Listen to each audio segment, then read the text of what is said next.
teacher Mary Kay Letourneau was nabbed in a torrid affair with a 12-year-old student. Actor Hugh Grant, arrested in Los Angeles. Televangelist Jim Baker was convicted on all fraud and conspiracy counts. Pop star Michael Jackson admitted she Actor Russell Crowe, arrested for throwing Spears' ongoing scandal over her children, drug use, and other tabloid matters is raising questions about Mel her state of Gibson's mind. arrest for driving under the influence was followed by an abusive verbal Don Imus outburst. has made fun of Irish, Jews, Italians, and other ethnicities. Governor Elliot Spitzer of New York Children's apologized to TV his host family Pee Wee and the Herman, public after charged being with linked to a indecent prostitution exposure. ring. Televangelist Jim Baker was convicted All of the drugs fraud in and Hunter's conspiracy body, which were counts. discovered in nearby prescription bottles, were legally obtained from two physicians. It's really bizarre to me when someone does something so stupid. I don't get it. I don't get it. I don't get it. I don't get it.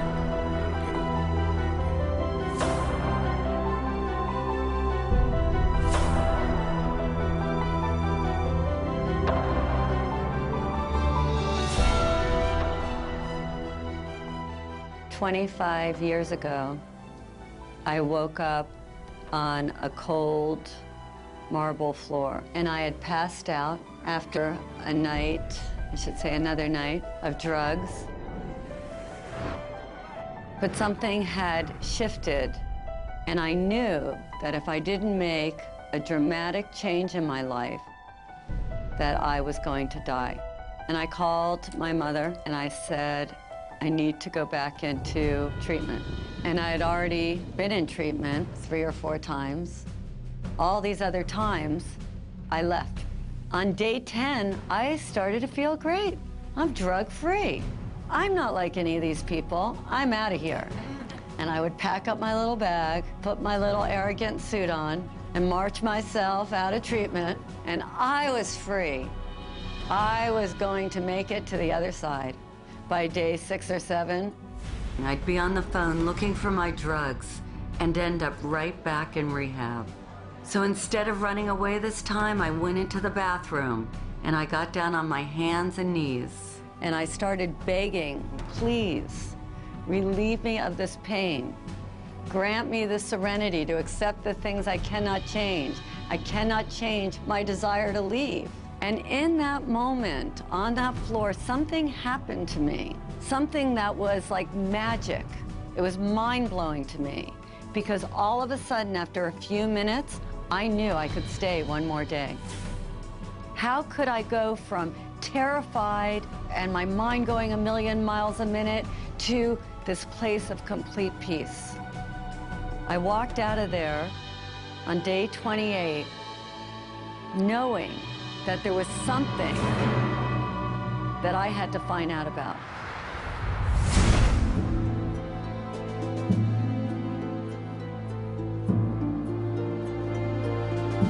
The shadow is dark, it's secretive, it can be dangerous. Shadow is everything that we don't want other people to see. Things we hide, things that we lie about, not only to others, but to ourselves. And they are the sort of monsters that come out of the caves in the middle of the night. It is that dark, intrinsic side of us that each and every one of us tries to hide. Because we've been told from such an early age that these are not acceptable components of who we are. To have one aspect of the soul, you have to experience the other aspect of the soul to counterbalance it. Hello, darkness, my old friend. I come to talk to you again. Yeah, they were talking about the shadow. The only time you don't have a shadow is if you're standing in the darkness. The shadow shows up in so many ways. Writing bad checks, drinking too much, cheating on our tax returns, dipping into our expense account or the family trust, eating chocolate cake in the middle of the night after 3 days of dieting and depriving ourselves, screaming at our kids or verbally abusing our partners after being the nice guy at work all day, surfing the internet and visiting porn sites while our wife makes us dinner, cheating on our husband while he is hard at work trying to provide all the extra pleasures in life for our family, stealing our co-workers' ideas and claiming them as our own. The shadow is made up of the thoughts, emotions, and impulses that we find too painful, embarrassing, or distasteful to accept. So instead of dealing with them, we repress them. Right now, hundreds of millions of people are living in denial of their individual shadow. And all of us are being affected by the collective shadow in more ways than we can imagine. The collective shadow manifests as evil, as war, as terrorism, as social injustice, as radical inequities in our economic status. You know, right now we have 50% of the world living on less than $2 a day, 20% of the world living on less than $1 a day. We are totally in denial of the fact that this is also a manifestation of our collective shadow. Why? Because people in social institutions, financial institutions, political institutions, corporate institutions are in total denial of the shadow energy. They don't even understand it. Or even what we call evil in the world is the manifestation of our collective shadow, turned pathological, repressed, in rage, in denial. People who express self-righteous morality are usually the ones who have the darkest, deepest shadows. The shadow of the Catholic Church, which pronounces on homosexuality as evil and calls gays sinners, while hiding pedophiles in its own clergy. These are all expressions of the shadow. The entire trajectory of human history at this point is like the Titanic. It is headed for an iceberg. It is going in a direction that is unsustainable, and it is going in a direction that is unsurvivable. If not for us, then at least for our children or our grandchildren. And from an archetypal perspective, each and every one of us is the captain. And the temptation is, it's too painful. The temptation is to just distract ourselves. The temptation is to pretend it's not happening. Or the temptation is to go into cynicism. Or the temptation is to just go into anger and indulge that and not do anything. And each and every one of us are challenged at this point. Don't be the captain who just goes downstairs and goes to sleep. Everything that expands has got to contract. What goes up's got to come down. People are going to be confronted with their shadow all of a sudden. They've been living high, living wonderful. Everything's been exorbitantly exuding, and now suddenly there's going to be a contractive phase. And if you haven't met yourself, if you haven't done your self-work, if you haven't been on the inside and done some exploration and cleaned up, you know, cleaned your house and detoxed it, you're going to be in trouble.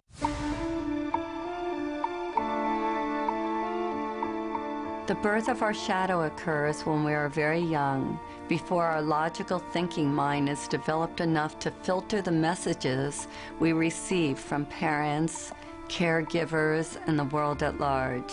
Even if we had the best appearance, we inevitably got shamed for displaying certain qualities and received the message that something about us was not okay, that something was wrong with us, or that we were bad.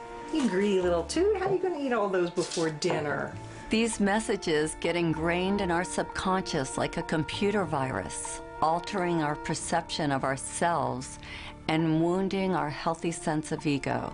When we suppress any of these qualities, we are living in denial of all of who we are.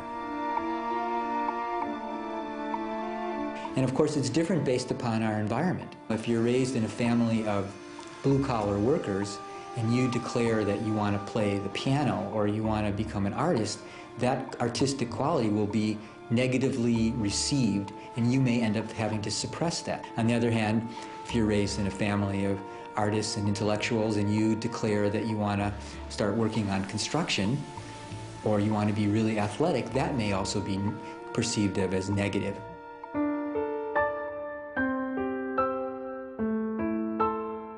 We try with all our might to pretend that we are not that which we hate. In fact, proving this is an all-important task for the wounded ego. A task which the ego believes is vital to its existence. The wounded ego must hide all that we believe is unacceptable about ourselves. To accomplish this task, it constructs a mask to prove to others that we are not as defective, inferior, worthless, and bad as we might fear we are. None of us likes to admit that we have these flaws and insecurities. So to hide them, we create a persona at a very young age. We start to wrap ourselves up in a new package that we believe will bring us the love, attention, and acceptance that we hunger for.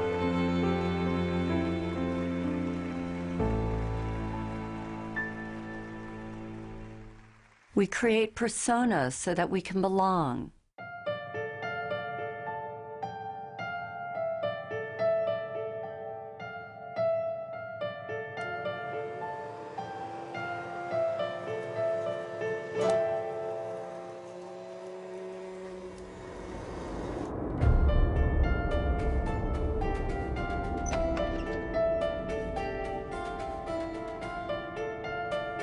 Most of us have a public life and a secret life.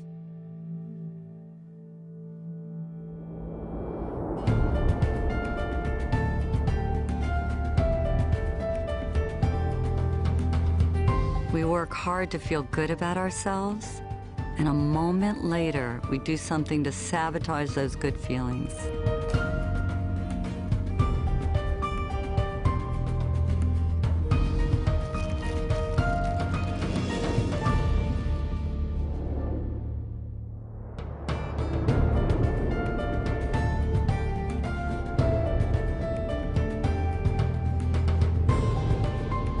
We wear masks that we believe will take us where we want to go. And these masks take many forms.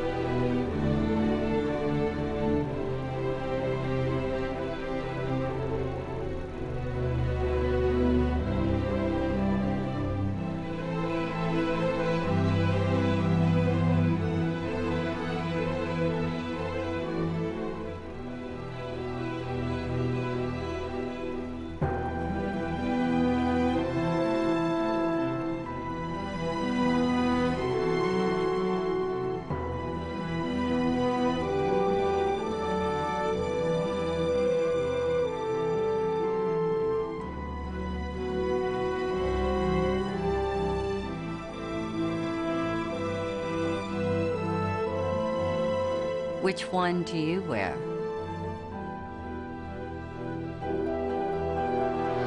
Our masks become our prison.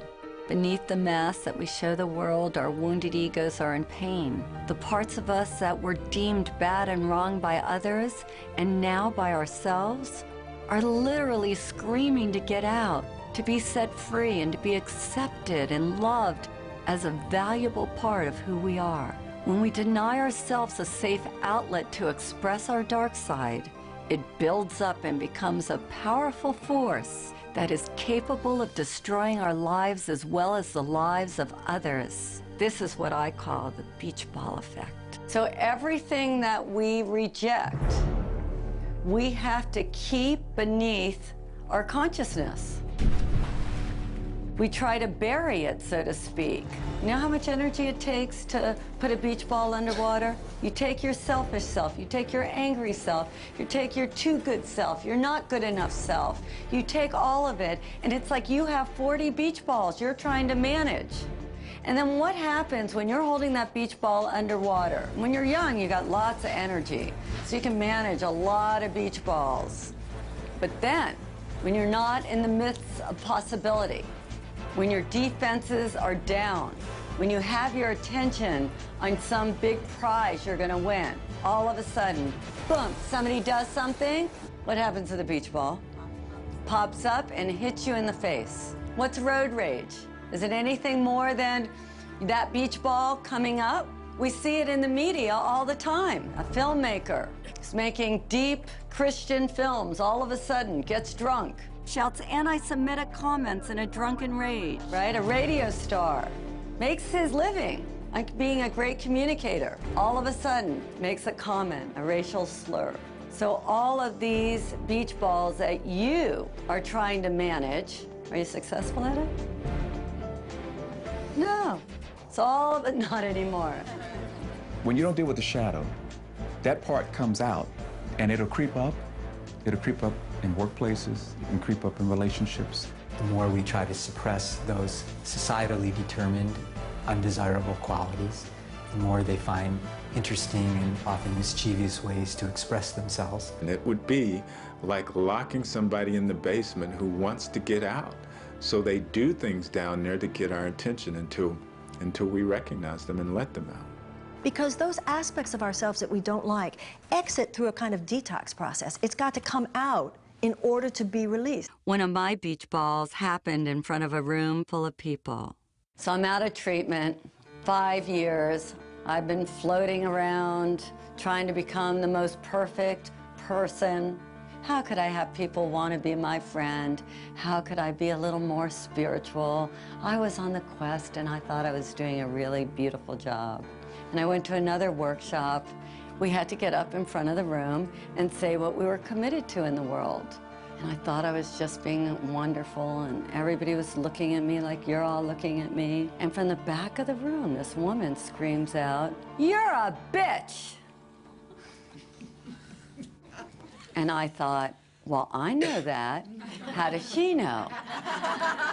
And I was horrified. I was so humiliated. It was the one word that I didn't want to be called. And she said to me, "Tell me something good about being a bitch." And I said, "There's nothing good." She goes, "Well, you're a bitch. There's got to be something good about being a bitch." And all I could think of was all the ways that that part of me had hurt me. And at the time, I was a retailer. And she said, "Do you ever get damaged merchandise delivered to your store?" And I said, "All the time." She said, "Is there ever a time where they don't want to take back the damaged goods?" And I said, "Yes." And she said, "Well, do you ever have to get a little forceful or a little bitchy?" And I said, "Oh my God, yes." And I was remodeling a house at the time. She said, "When you're a couple of weeks late and $20,000 over budget, does it help to be a little bitchy? Would it help you?" And all of a sudden, I realized that when I finally said to the contractor, "You need to finish my house," he finished my house. And this light went on inside of me, that this part of me that I had shamed, that I had hated so much, actually came bearing gifts. She said, "Either you're going to use it or it's going to use you." And that was a life-changing moment for me. When we fully understand the human soul, we find that it's a place of ambiguity, of contradiction, of paradox. All experience is a result of contrast, light and shadow, pleasure and pain, up and down, backwards and forwards. In order to have manifestation, you need opposing energies. You need your enemies to be who you are. The human soul is simultaneously divine and diabolical, sacred and profane, sinner and saint. Eastern wisdom traditions, we have a saying, the sinner and saint are merely exchanging notes. So once you understand that, then first thing you realize is to have a shadow is normal. If you had only truth, goodness, harmony on your side and the complete absence of the other, there would be no creative impulse. Let's say you had only the evolutionary creative impulse in the universe, then the universe would rapidly burn itself into the heat death of absolute zero.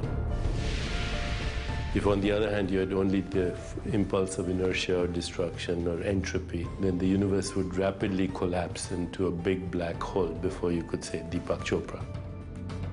We are the microcosm of the macrocosm. This means that every quality that we can see in another exists within us. We possess every human characteristic and emotion, whether active or dormant, whether conscious or unconscious. There is nothing we can see or conceive of that we are not.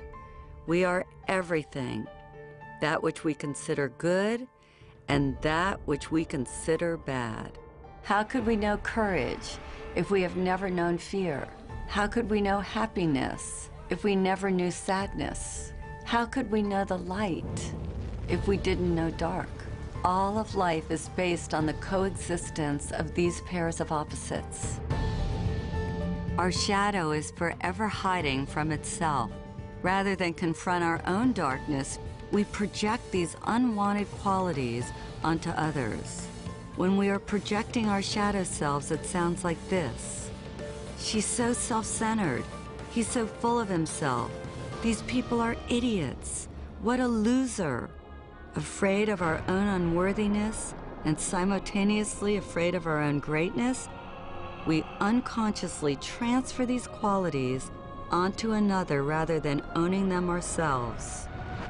Those we project on own pieces of our unclaimed darkness as well as pieces of our unclaimed light. Until we take back all that we have projected away, what we can't be with won't let us be.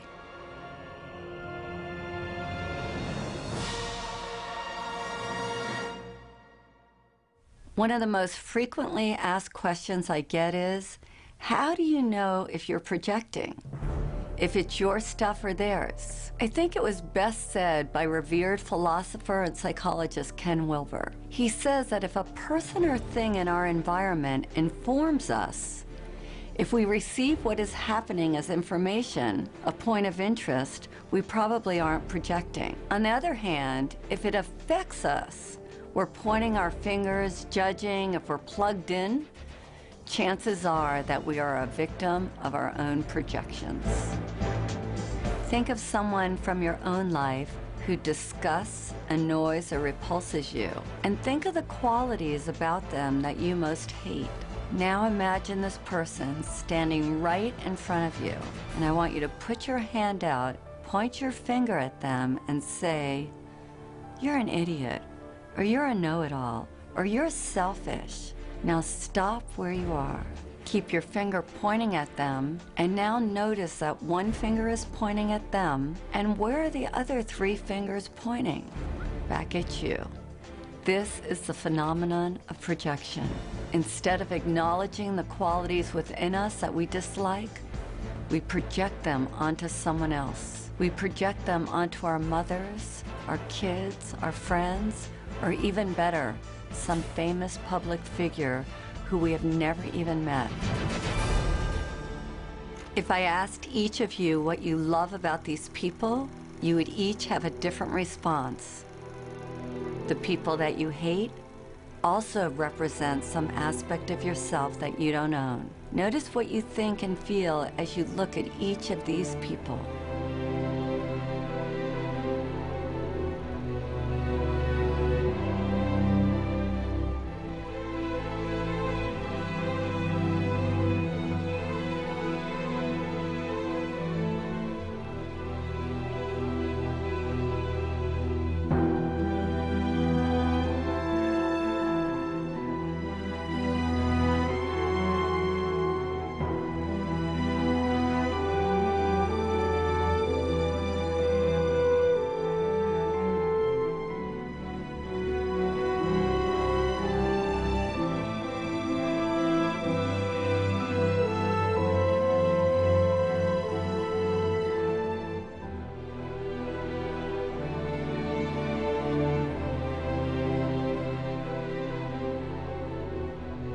Whatever we judge or condemn in another is ultimately a disowned or rejected part of ourselves.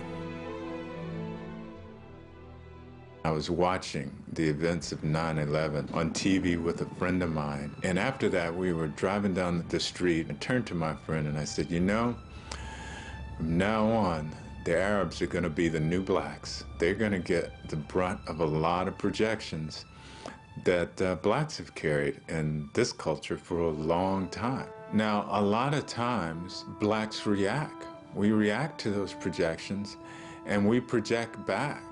And that creates a vicious cycle. And the ego consciousness just responds the way it should, really, because it's designed to respond as a survival mechanism. That's what the ego is all about, to help us survive. But it's mechanical, it's reactive. When an aggressive, negative energy is directed at us, the ego immediately wants to defend and react. Of course, when you react to a projection, you become that projection.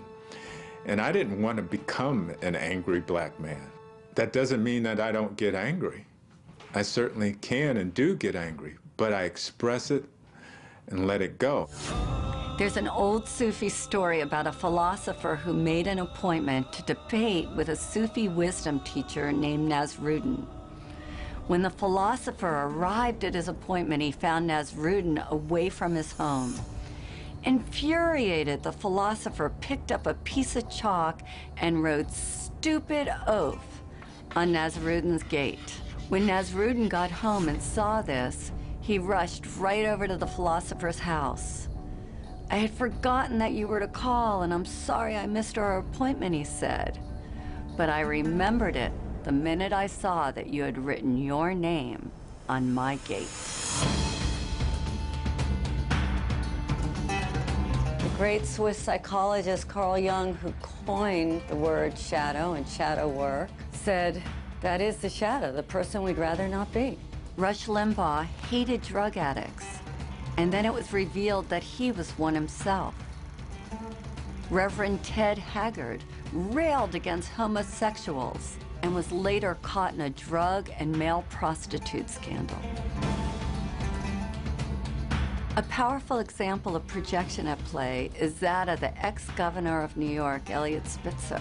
As a public official, Spitzer worked tirelessly to rid the streets of prostitution rings. Ultimately, he wound up getting busted for having a relationship with a call girl, which ruined his reputation and his political future. If we look at this through the eyes of the shadow, I would suggest that sometime long ago, probably as a young man, he had the impulse to sleep with a hooker. Since this wasn't politically or socially acceptable, he buried this impulse deep inside, only to be brought down by this very unconscious urge. It's fascinating to see that he tried to destroy the temptation in the outer world because unconsciously he knew that the real danger lurked in his inner world. This is why we want to deal with the shadow. Rather than trying to convince you that you're not all those negative things and encouraging you to think a good thought, shadow work urges you to get in there and to be with what you are resisting, because what you resist will persist. If you don't deal with your shadow, it will deal with you.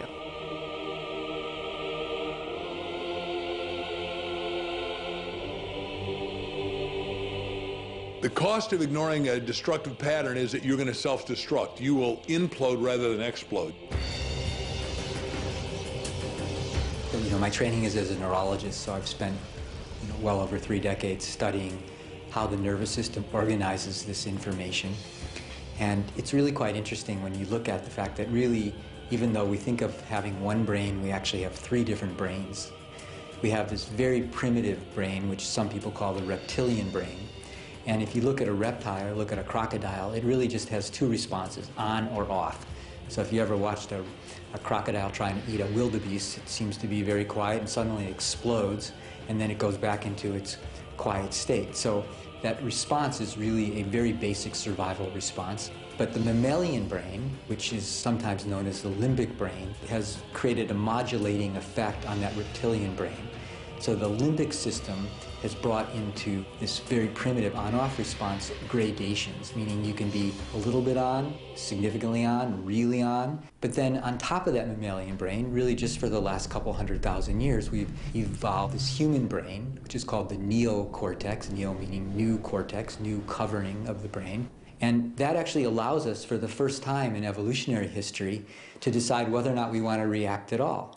If we look at brain scans, we can actually see in a traumatized brain this part of the brain kind of shutting down, becoming dark. The part of the brain that is associated with emotions is that part, you might be familiar with the fight or flight or freeze response. The amygdala, which is the fear processing center in this part of the brain, really becomes bright. So what happens is trauma changes brain functioning, and then that triggers changes in stress hormones in the body, which are not a good thing. It's crucial to be able to recognize and express any kind of pain. Without that, it stays with us, it lodges in the body, and it causes us to react, to live unconsciously. The unresolved issues that people have in their bodies, their emotions, has an absolute direct correlation with their physical bodies, their health and their well-being, their expression of wellness overall. They think that their health is somehow separate from their emotions. They are intimately connected. Obesity, diabetes, heart disease, and cancer, they're all the result, significantly, of chronic, unprocessed, inflammatory molecules that have their correlates in the psychological world of chronic, unprocessed emotions and experiences. Every single one of those conditions is a byproduct of our stress levels. It affects our health intimately. Most people are aware that what they eat and what they drink affect their toxicity levels. What they don't realize is that what they think and the emotions that they've built up over years are really the most toxic. The ways that people have dealt with this traditionally and historically are inadequate. My patients are in overwhelm.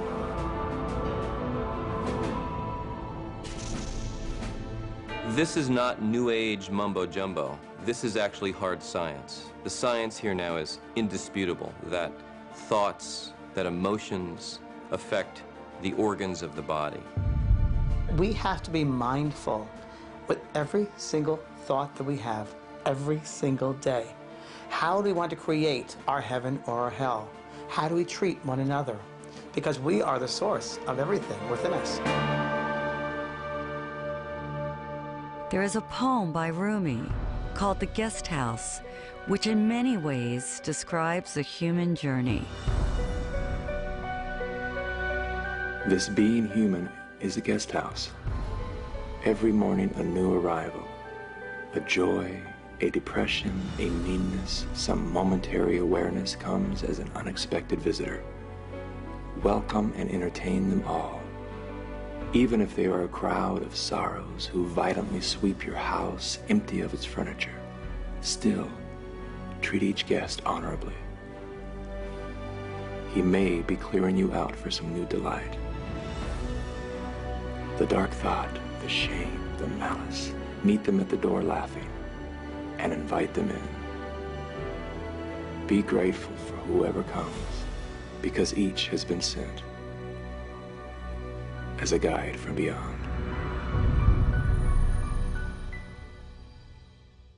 Repressing our anger may seem like a good solution, but pretty soon we run out of places to hide. Divorce, stress at work, financial trouble or tension within our families provoke the shadow until finally it erupts. The ancient Vedic text known as the Bhagavad Gita states that man should discover his own reality, not thwart himself, for he has himself as his only friend or as his only enemy. But if he rejects his own reality, the self will war against him.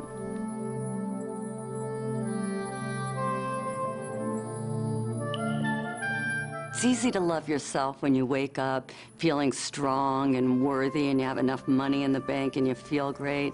But how do you love yourself when you feel broke or when you've been hurt or abused? And that sets up the conflict, which as we get older, those wonderful forces that we've locked up in our shadow are rattling the cages. And sometimes if we're distracted, they sneak out and we think, and the people around us think, what were we thinking? And the answer is we weren't thinking. When repressed, the shadow can look like this.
We have to resolve the undigested emotions that are buried in our bodies and lodged as stress in our minds. We have to unearth own and embrace the very parts of ourselves that have caused us the most pain. And the moment we do, the light of our awareness will begin the process of transforming them.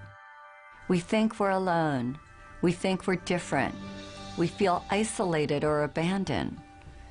And then when we come together, we find out that we all go through traumas, that to be human is to be challenged, and that everyone has gone through some trauma. And if we're courageous, we see that there is gold to be mined in every experience.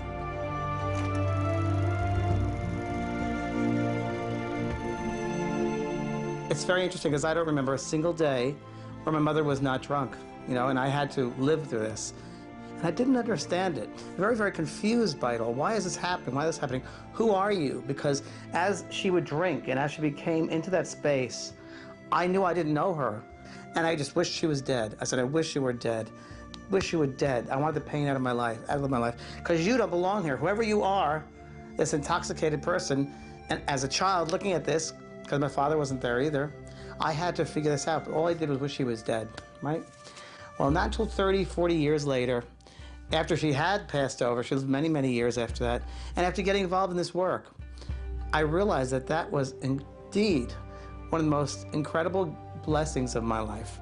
I learned from that situation about compassion, and I learned about forgiveness.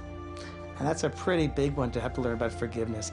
You know, we see these things as horrific experiences, terrible experiences, dark experiences, when in truth, they're really enlightened experiences because they help us to be who we are. They help us to be compassionate. They help us to be forgiving. They help us to look at someone very, very differently. What doesn't kill us makes us stronger. At a certain point in life, it's about saying, I have been through what I've been through. I've succeeded in some ways, perhaps, but I've also failed in some ways. I've been strong at times, but I've also been weak at times. I've gotten some things right, and other things I've gotten wrong. And some things have gone well for me, and some things have been damn awful. The issue is, what am I going to do with all of that? You know, two people can go through the exact same situation on an external level, but internally, they do two completely different things with it. That's why we read incredible stories about people who went through the Holocaust or people who were victims of genocide, and yet they survived. And yet they go on to live extraordinary lives. And then you meet other people who went through a fraction of that in terms of an internal trauma, but they stay stuck in it forever. We begin to ask ourselves, what am I getting from staying stuck there? What am I avoiding from staying stuck there? And what we are avoiding is the greatest challenge of all, and that is to be who we can be in order to serve the world. I asked a few people to share their own shadow stories. Some of them are complete, others are ongoing. All of them are portraits of a fearless commitment to transformation. Sui is like that beautiful combination of a miracle. That part of her that she deems so worthless and unlovable actually comes bearing the greatest gifts and makes her the shining light that she is today. The pain that I've been carrying throughout my life was the pain of believing that I was abandoned by my parents because I wasn't pure enough. I'm actually mixed in terms of, half Japanese, half Chinese.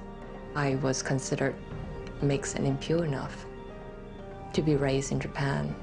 My parents live in Japan and they left me with my grandparents in Malaysia. I just felt so abandoned and rejected. My father ended up getting a divorce from my mother.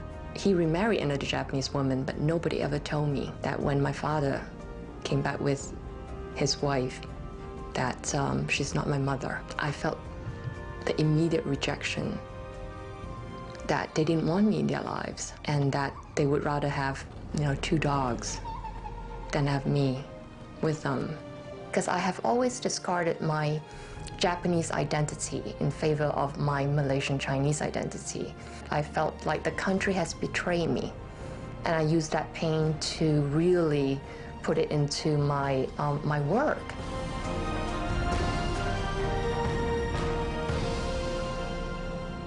I I heard the project was in trouble in Japan, and I volunteered to go to Japan to fix this problem because I know that I could do it.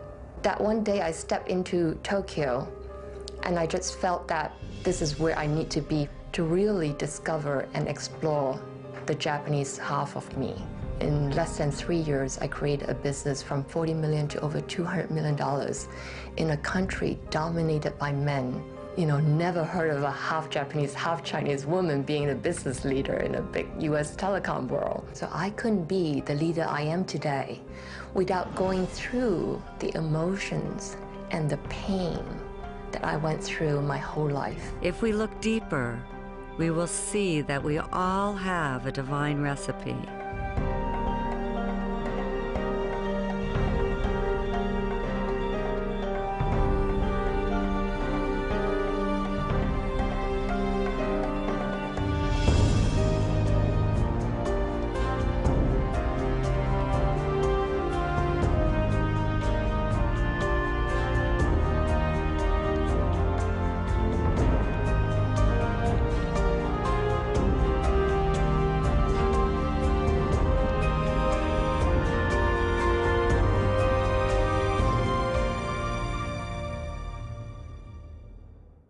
All of us have shame about things that have happened to us. We've all gone through difficult times. We address these issues so we can quiet our minds, heal our bodies, and get closer to our heart's desires. Hector had to let go of his macho persona to make peace with the one that he loved the most, which was his father. My father was your traditional Mexican man in the sense of working hard, wanting to get ahead, wanting to provide for his family. And as a young boy, I was looking for his love. I wanted his attention. The challenge was trying to figure out what was wrong with me, because obviously something's wrong with me. If, number one, he's not giving me the attention I want as a little boy, not giving me the love, yelling at me, you know, being verbally abusive, obviously I did something wrong, there's something wrong with me. So I carried that story from that point on for a long time. And I realized he probably wasn't going to do it the way I wanted. He probably wasn't going to tell me what I wanted when I was a little boy. Mi hijo, te quiero, te adoro, I love you, son. I did some personal growth work. I went inside, looked at the shame, the guilt, the pain. I went through that, I healed that. And I was able to have that forgiveness with my dad and let that go. I wasn't going to tell him I love you for him. I was going to tell him I love you for me. My dad passed on. And I'm really grateful that I listened to that inner voice that said, you know, go ahead and tell your dad that you love him. Do it for yourself. Dr. Edie Eger is one of the most beautiful, divine women on the planet today. And she survived the worst circumstances, something that most of us can't even ever imagine. May 22nd, 1944, when I arrived in Auschwitz, there was chaos. My father was separated from us and my sister, and I facing Dr. Mengele. I didn't know who he was until later. And he pointed to my mom to go to the left and my sister and I to the right. I asked the inmate, when will I see my mother? And she pointed at the chimney, and fire was coming out of the chimney. And she said, you better talk about your mother in past tense, she's burning there. My sister and I hugged each other and said, the spirit never dies, the spirit never dies. I remember that so vividly, even today. In Auschwitz, we didn't know when we took a shower whether water is going to come out or gas. And then there were others who ran into the barbed wires. They got electrocuted. And that night, Dr. Mengele came to the barracks and wanted to be entertained. And my friends who knew that I was a very talented gymnast, and so they volunteered me, and I ended up dancing for Dr. Mengele. I closed my eyes, and the music was Tchaikovsky, and I was dancing in Budapest, the Romeo and Juliet. I completely dissociated, and we had choices. I chose to look at the guards, that they were more in prison than I was. I remember they took my blood about twice a week, and I asked, why are you taking my blood? And the man said, I'm taking your blood to aid the German soldiers so we can win the war. I said to myself, I was a pacifist, I was a ballerina, I bet with my blood you're never gonna win the war. So I created a part in me that I was able to still be in charge of and not allowing anything what happened externally to murder my spirit. I remember I said, if I survive today, then tomorrow I'll be free.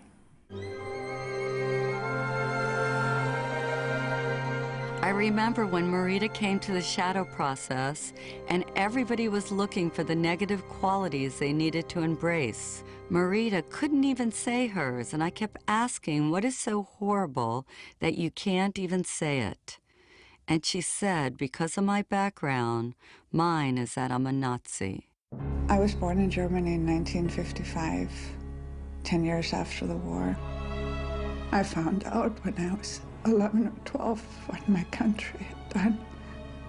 This is a subject we never talked about. My grandfather wouldn't tell me about his experience. My mother wants nothing to do with this. I'm not the only German that holds this and lives this and hides this. And I found many ways to sabotage myself from ever tasting power or success, because Hitler was successful to coming to power, and that power was horribly abused.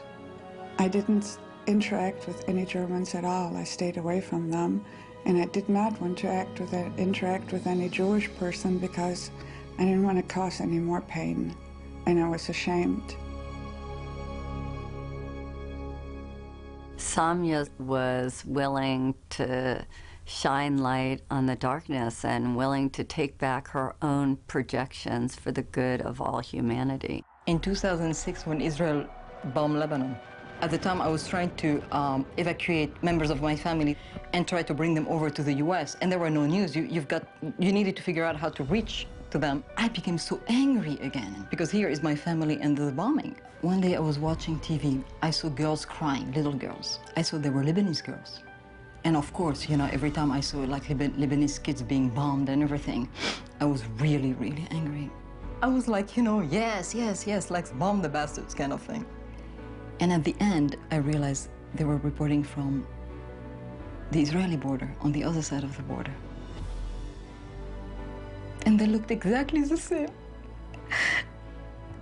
as the Lebanese girls that were killed on the other side of the border. And I saw the pain. And that day I made a commitment to myself that I will no longer tolerate that kind of cruelty, irrespective of which side of the border it's happening. Now, I'm not saying that if you and I rise up to become the people that we are capable of being, that we will rid this planet of war in our lifetime. But I believe with all my heart, we will achieve enough this lifetime that humanity will go in that direction. It's embracing authentically who you are and not being ashamed of it. There's nothing to be ashamed of, because everybody has a shadow. If somebody doesn't, they must be pathological. When I'm leading the shadow process, it feels like my own journey has come full circle. I've been very judgmental over the years. I was having some really dark dreams about you last night. They're all true. When we embrace our totality, we experience freedom. My heart feels as big as my body. It's no longer like little anymore. It's like, it's me. And embrace it with love. Love, because that's what we're here for, to give and receive love. Can't even believe that's you, Margaret. I figured out who you were. I remember. If I hadn't faced my darkness, I never would have found my light.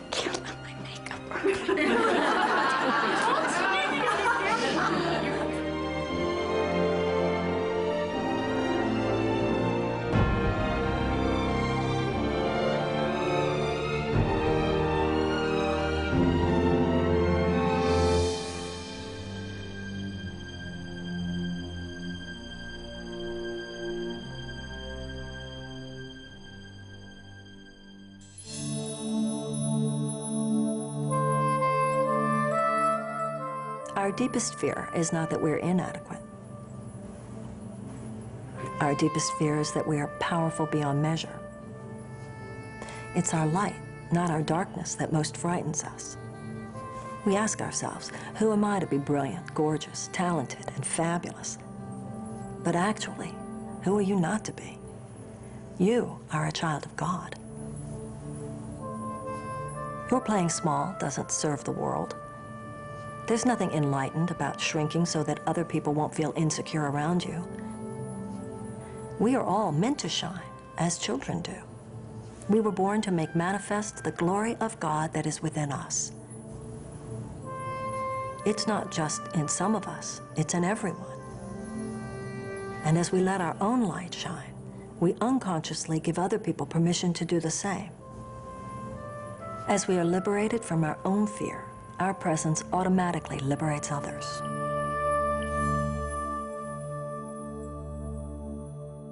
Consider the story of the Golden Buddha. In 1957, a monastery in Thailand was being relocated and a group of monks was put in charge of moving a giant clay Buddha.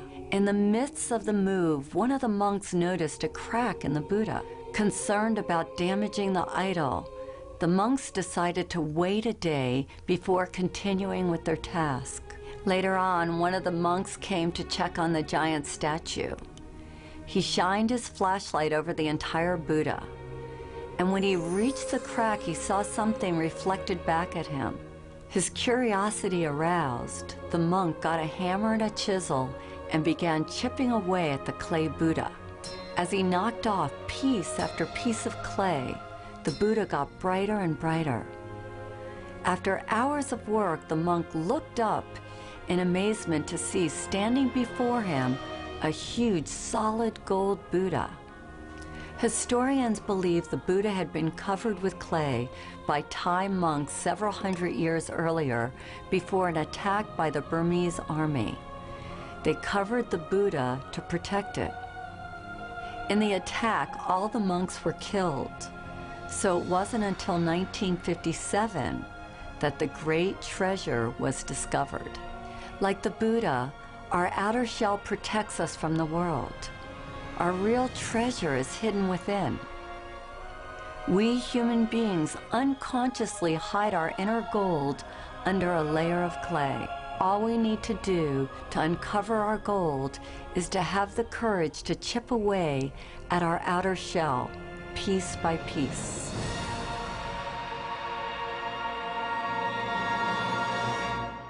You can't fight darkness with darkness, but you can switch on the light. All of the work we do on the shadow is to get us to this point where we can forgive. To do forgiveness, we put blindfolds on to make it safe for people to share their deepest secrets.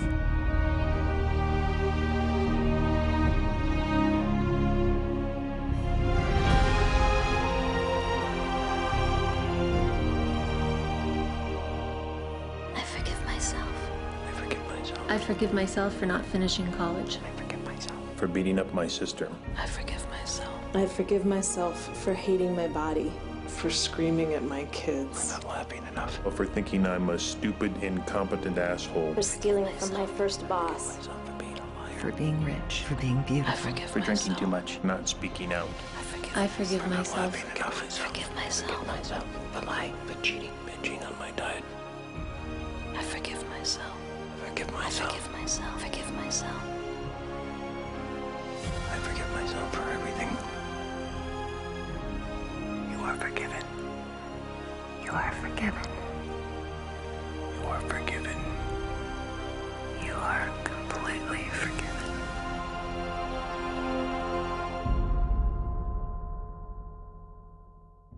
think a lot of people are very afraid of their shadow. They don't even want to consider that they have one. Brent is one of the holiest men that I know, and he is so spiritually evolved because he uses the pain of his past to be the greatest expression of himself today. This story really began for me when I was 9 years old, and I was attending a summer camp that was managed by an order of religious men.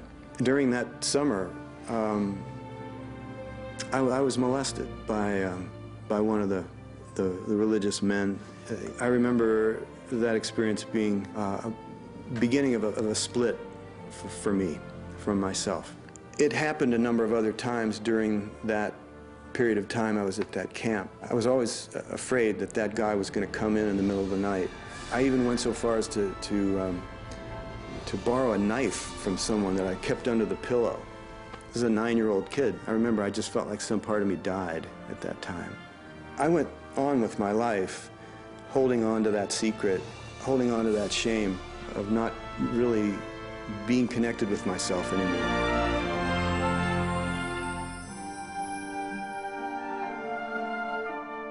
The difference between forgiving and condoning. Forgiving is seeing the true heart of another person. It's beyond all the action. In holding anybody to blame, we limit our own love.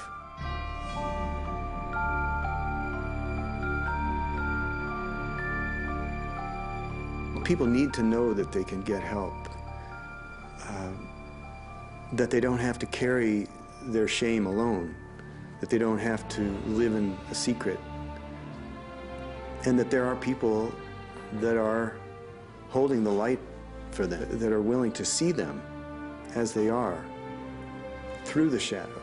It's the only way to see yourself, is to look at the light and the darkness and to embrace it.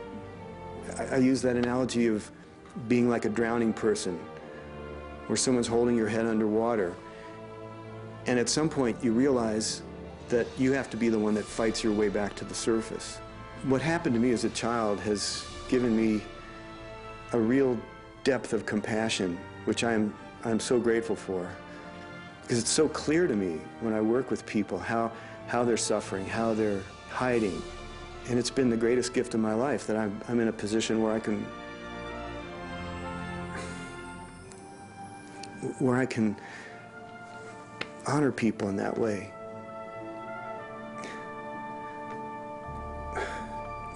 I'm just so grateful to be able to connect with people on that most vulnerable level, that deepest level of the soul. I regained my faith because I asked for it. Forgiveness doesn't happen in your head until it happens in your heart. My mom was walking downtown Beirut with the young Israelis, and she turns to my dad, and her mother had been killed by the Israelis. She goes, "Mustafa, these are young soldiers, don't they have a mother?" And if she can forgive, who are we not to forgive? Well, you can't move on if you don't forgive. The train stops if you don't forgive. And mostly, you got to forgive yourself for taking whatever happened to you too deep, to a deep place that it shut you down. The universe will deal with that person's karma. You don't have to worry that if you, quote unquote, forgive them, that they're going to somehow live an undeserved, wonderful life. Each and every one of us needs to work full-time on self-forgiveness. Our motivation to forgive is increased when we understand why it's so important. It's not just to make their day better, it's to free you. And forgiveness is the hallway between the past and the future. The future expression of who we are as a planet, as our country in America, depends on the people that grow up, that become the next presidents, that become the next politicians, economists. We want to make a difference. We want to somehow get it right, you know, to feel like we did, or at least we tried to do what we came here to do. That is the gold that is being mined today.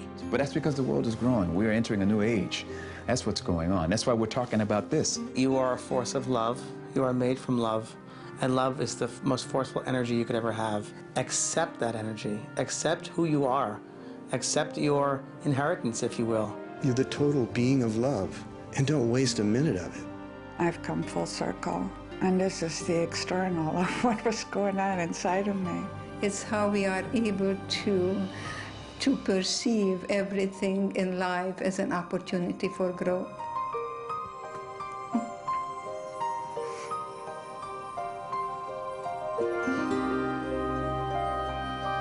I got married, I have 3 children and 5 grandchildren and 1 great-grandson, and that's the best revenge to Hitler. You are here. You and I are here, yes.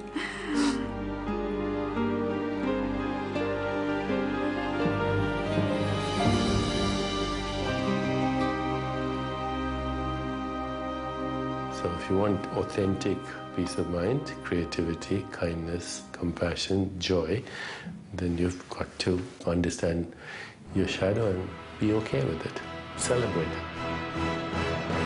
If shadows could talk, they would tell us that we're as precious as 1,000,000 pounds of gold, that our brightest light can shine only when we've accepted our darkness, that there is wisdom in every wound, that there is a greater future waiting for us, that we are children of God and have a right to be here, that we were all created equal, that our pain is not personal, but belongs to every man and woman alive, that life is a magical journey of making peace with both our humanity and divinity.